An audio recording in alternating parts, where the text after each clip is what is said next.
Alors, il y a 2 semaines, vous avez réussi à organiser une ébauche de débat entre l'opposition tunisienne et des représentants au pouvoir. Ça s'est passé à Paris. C'est impossible de faire la même chose aujourd'hui en Tunisie. C'est un début.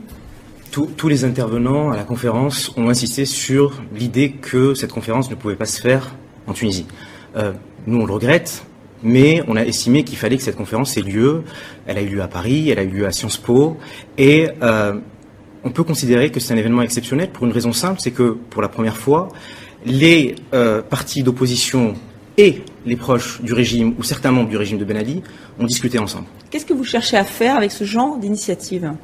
L'idée simple, c'est que il y a ce sentiment qu'en Tunisie, il y a une tendance au macartisme, c'est-à-dire que quand vous discutez avec les gens du pouvoir, ils vous disent « vous ne pouvez pas approcher, vous ne pouvez pas discuter avec des gens de l'opposition, puisque si vous discutez avec des gens de l'opposition, vous êtes opposant. » Donc vous, ils vous considèrent comme un opposant ?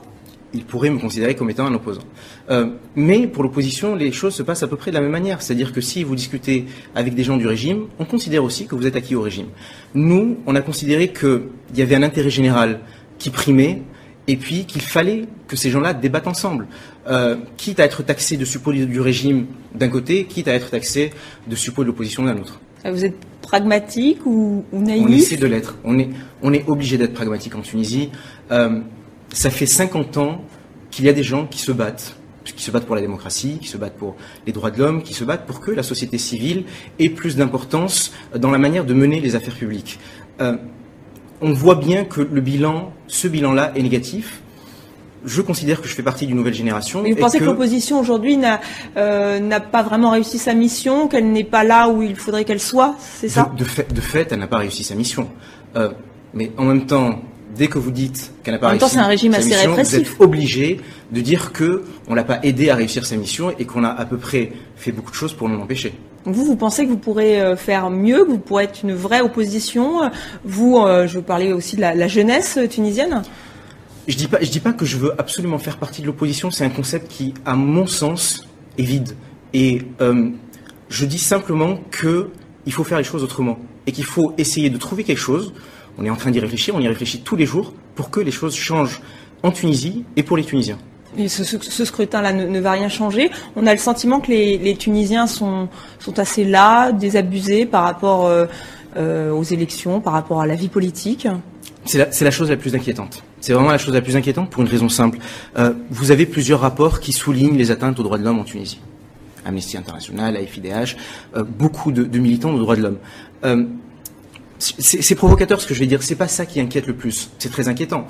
Mais ce qui inquiète le plus, c'est l'indifférence générale du peuple tunisien pour le destin de son pays. Donc, justement, comment changer, comment inverser la tendance ? Comment vous expliquez cette lassitude, vous ? Elle s'explique facilement.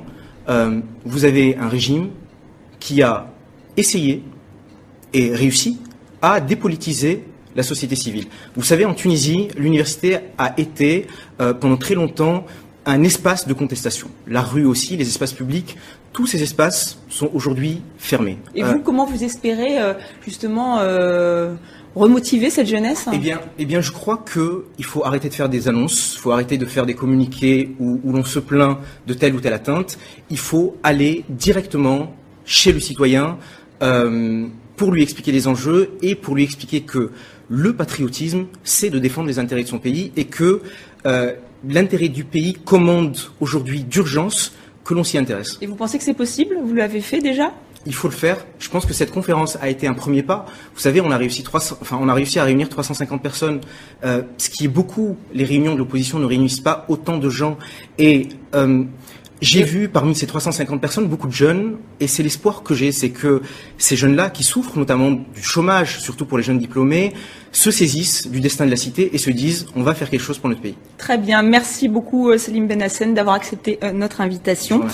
Et je vous invite à consulter notre dossier consacré aux élections en Tunisie sur notre site internet tv5monde.fr.